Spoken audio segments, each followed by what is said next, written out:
Which method describes a way to find the value of 6 times 9? So we know that we can go to a calculator and do 6 times 9, find out that it's 54. Great. We're not doing that here. So they want us to come up with another way.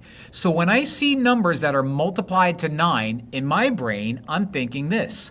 Why don't we just multiply it by 10?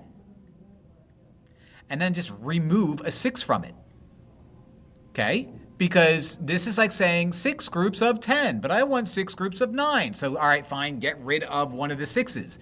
So I would multiply 6 times 10, then subtract 6. So multiply 6 times 1, then add 8. Like, where did the 8 come from?